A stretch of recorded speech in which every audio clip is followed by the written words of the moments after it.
So hi, Welcome to Noise Podcast. I'm Shane, I'm Glory. and we're here with, And I'm Matt from A Will Away. and we're gonna ask them some questions today about their upcoming album, Stew. So congrats on that, by the way. How do you feel about the response to the announcement so far? Thanks. Yeah, no, we're excited. I would say that we're probably like 50% excited and 50% terrified, which is No. probably like the only appropriate response to that question after Yeah. making a record in a pandemic. So, but Mhm. I mean, we're absolutely ecstatic. Everybody's been really kind and seems to be really enjoying what we've gotten out there so far. Oh, yeah. Mhm. Oh, we got an advance of the album. I just want to say I really enjoyed it. You Yeah, did. That's awesome. Thank you so much. I'm of really glad course. you're having fun with it. hmm so, is there any meaning behind the album title or cover art? Yeah. So the title Stew sort of started out as like an inside joke amongst the members of the band. So the EP that we put out prior to this was called Soup. And we were always joking around throughout the process of like releasing that like, well, when we do the LP after this, it's going to be called Stew. Yeah. And little by little, as the pieces started to come together, it became very apparent that that was like a super appropriate title for like the actual contents of the record and Mhm. what it kind of aims to say. And so yeah, Stew is sort of this combination of sort of looking back and acknowledging that like you are sort of the sum of all of your parts and the sum of all of your experiences, and that all of those experiences sort of build you together as like the character that you become Mhm. over time over time, once they've had like enough chance to really kind of like sit and marinate together.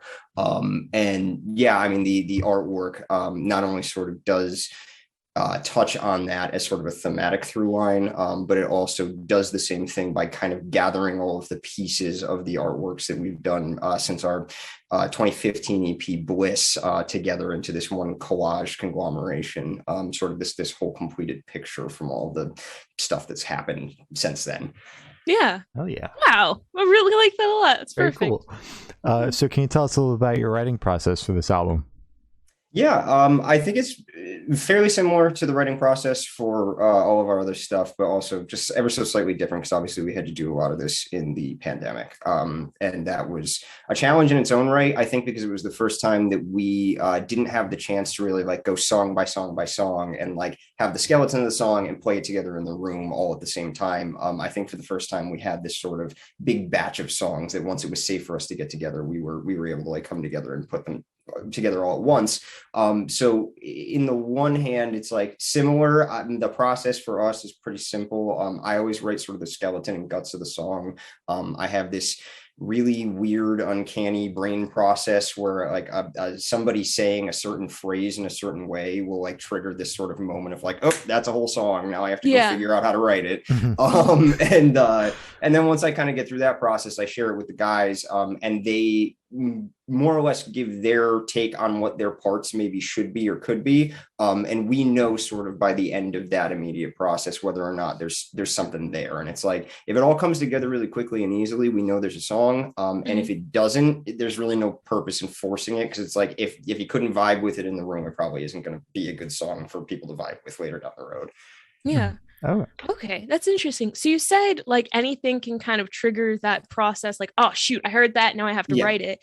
Does that make it easier or harder to actually start writing a song? Because like, can it happen right before you go to bed and you're like, God, I have to write this now? Or is it Yeah. like, okay, I'll get to it in the morning? It happens sometimes at like the world's most inconvenient times. Mhm. Because like, yeah, it literally can be anything where it's like somebody will phrase something a certain way and that'll set it off. I'll be watching a TV show and I'll whatever, like the message of the episode will really hit me in the feels, and I'm just like, oh, Mhm. that's a song, like Yeah. and then sometimes I'm like hanging out with friends and reminiscing about something, and thinking back on it and thinking about it sort of critically all of a sudden triggers a song. So I would say that like it either makes it a lot simpler, just because I never have to like sit down with the intention of writing, quote unquote, right? Mhm. But it can absolutely be terribly inconvenient, because I might have a nugget of an idea that's like fantastic when I'm at somebody's wedding somewhere and I'm like, Yep. well, that one's lost. yeah. It's like I Yeah. just I There don't goes have a an hit. opportunity to dig it up, so it goes away. Yeah. Oh, So it happens, but yeah. okay, that's fair.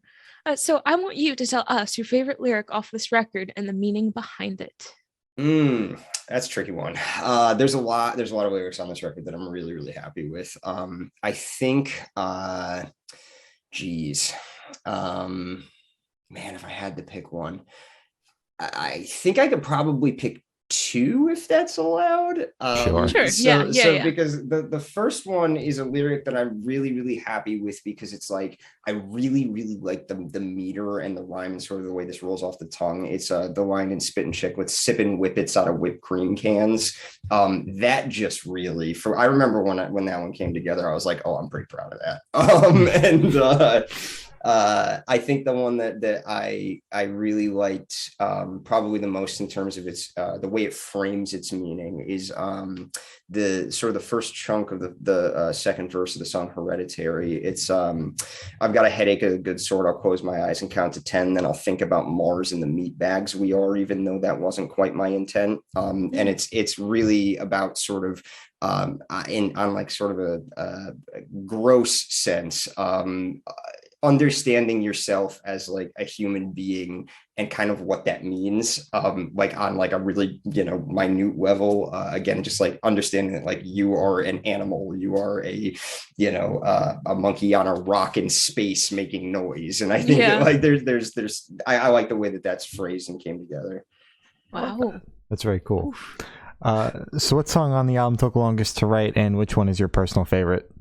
Okay. The one that took the longest to write, probably Karma, believe it or not. It's such a simple song, but it's a song that's been in the works for a couple of years, and it took a really, really long time to sort of figure out whether or not there was enough meat to that song to like allow it to sort of come into its own. I remember that like the hardest part of it was I had this sort of whole vocal arrangement in my head that I couldn't share with anybody. So like when I would go and try and like share it with the band or play it with the band, you're playing this song that's basically 3 notes, right? And it's got like this big long vocal section to it, especially in the verses, where it doesn't really feel like there's a lot going on, and there's not like a whole lot of room for everybody to like, I don't know, flex their shit or show off or like be overtly creative with, because it's like it's a fairly rigid framework. And I think that once it kind of came together and everybody understood what the big sweeping arrangement around the whole thing was, it came into its own.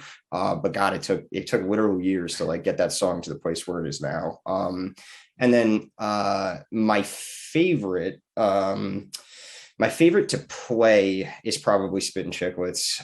My favorite to listen to is probably Karma, because I think the messaging of it is really strong and really powerful, and something that I've been aiming to try and illustrate in song for a long time. All right. Wow. Wait, so you said years. It took years to write that song. How many years are we talking?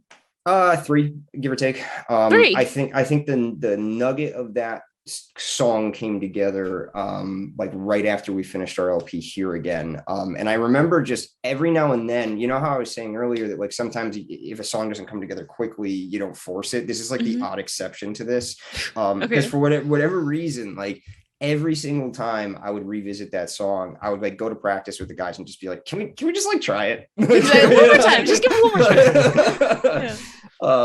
So it just ended up taking a really long time for it to click, but for some reason I had this like feeling that it was going to click, and I'm really glad that I kept holding on to it for as long as I did. For sure, that's good. So would you be able to tell us where Headspace was at while you were creating this record? Tough, right? Not the best. I think it's probably unfair to say that my headspace was in any one place in particular. Obviously, we had some songs. We knew that we wanted to do another LP. We had some songs that were hangovers from like older songs that really never had a place yet, but we knew we wanted to use them. And then the majority of the writing process took place inside of the pandemic. And it was like really at the very, very beginning of the pandemic. We had to cut our touring cycle for our last EP short and cancel a tour halfway through. We were out west when the pandemic came down on us, and it was basically like, all right, now we just have to have this like long, difficult drive across the country while we figure out whether or not, at the time it was like, oh, we go home, everything's going to be back to normal in 2 weeks. Yeah. It wasn't. No, it absolutely wasn't. I think that as that feeling started to set in over the course of weeks and weeks and weeks, obviously there's like significant financial burden, and I think for a lot of people it also kind of forced us all to like look inward and reflect on like who we are as people, what it is that we care about, why it is that we do the things that we do, and whether or not this like drastic change to all of our lives actually means anything on like a larger scale, or if we're all just gonna like act really stupid throughout this and go back to normal somewhere shortly after. And so I would say that like the record very much is a sort of a discussion about my dealing with those mixed emotions and that internal processing and the push and pull of like, who am I? What am I doing? Like, what is it literally is, you know, being a musician in the capacity that I am, even going to be a thing when this is all over? And a lot of those questions kind of just devolve down into like basic human questions. And that's more or less where my headspace was just asking a lot of questions and then trying to figure out what I felt the answers to those questions were. Oh. Okay. All right. So how do you recommend your fans to listen to this album for the first time? Should they do it in the car with friends in the dark with headphones on? Is it a gym album, party album? What do you personally recommend? I think it's a living room vinyl album. I think that if you have a record player, the vinyl of this, we're the only ones who have heard it as of yet. It sounds so good, and it is absolutely the definitive way to listen to it. That's also my personal favorite way to listen to music, all the way through. You know, at like a mellow, reasonable volume, just loud enough to really bump it, but not too loud to really blow your ears out. And preferably hanging out amongst friends. That's I think that there's some conversation that can be spurred sort of from the record. So yeah, I think that's probably it. Okay, I like that a lot. So this one should be super, super quick. Off the top of your head, I want you to describe this album for new listeners in 3 words. No more, no less. Okay. Introspective, thoughtful, head trip. Wow, that was quick, and that was good. Yeah. Thank you. Yeah. I think that's probably about right. Okay. So in that same train of thought, is there a certain feeling you want your listeners to have while going through this album? I think it's probably like I want them to feel nostalgia, but I also want them to feel sort of like a compulsion of self-care. That's probably I want people to sort of like acknowledge themselves in a way that is hopefully positive and productive. I love that. Oh, that was worded very well. That was perfect. Very wholesome. Yeah. So for this question, I want you to picture you're on tour. You're at a gas station for a rest stop. You're going in. What is your snack of choice? Oh man, it's spicy sweet chili Doritos and Sour Patch Kids. Okay. Taste. That's good. That's the purple bag of Doritos, yeah, the right? Purple bag those are the best. One. Oh yeah. So if the band was a dish, what dish would the band be and why? Stew. Come on. Come on. I legitimately do. I think that the band would be a soup of some sort. There's a lot of different ingredients that go into the pot, and they have to kind of sit and simmer for a long time. And then once it's ready, it's really ready. So I think that's probably right. Okay. That's fair. I respect that. So for these last couple questions, we're actually going to shift away from music, if that's okay with you. Sure. Awesome. So we're actually going to go straight to Death Row. Boom. So if you're on death row, what would your last meal be with the drink? Oh, that is so tough. I love food so much. It is like literally my favorite thing in the universe. All right, last thing I can ever eat. It's gonna be authentic Mexican street tacos. Oh my god, yeah. Like preferably carnitas, so like pork tacos. Yep. And then like a little side of corn chowder, my favorite thing in the whole world. And probably just a nice cold Budweiser, honestly. Okay. That sounds perfect. Very good. So if you could live in one fiction world for a week, where would you live? Ooh, I think Harry Potter, dude. I think it'd be Harry Potter. Okay. Yeah. All right. What house are you? I'm Slytherin. Yeah. Slytherin. Yeah. Okay. I get that. I don't know what that says about me, but no, it's fine. It's just like for some reason people don't like Slytherins because it's like they're evil in like the movie or whatever.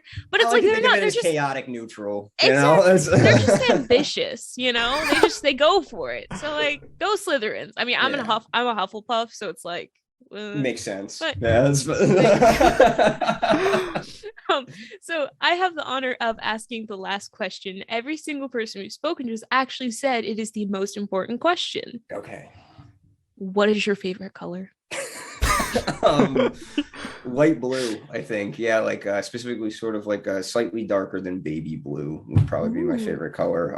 Like a couple of my guitars are that color. The cover of our EP, Bliss was light blue as well. I think it radiates positive vibes. It does. Hell yeah. So as Gloria said, that is all the questions we have today. Is there anything that you would like to plug? Just the fact that we have a whole bunch of really, really amazing music videos for this LP that we have coming up, that were directed by a handful of incredibly talented directors and directors of photography. That's really great. And then obviously, like, go check those out. They're so incredibly cool. We're super proud of those. And also, obviously, the LP Stew is coming out on February 18th. Go get your vinyls. They're not going to last right now. We have, fairly limited supply just because, like, supplies are really difficult to get rolling in the middle of the pandemic still. So grab them while you can. They sound incredible, and hopefully enjoy it. Oh yeah. All right. Well, thank you for now. That's been Matt from Will Away, and we have been the Good Noise Podcast.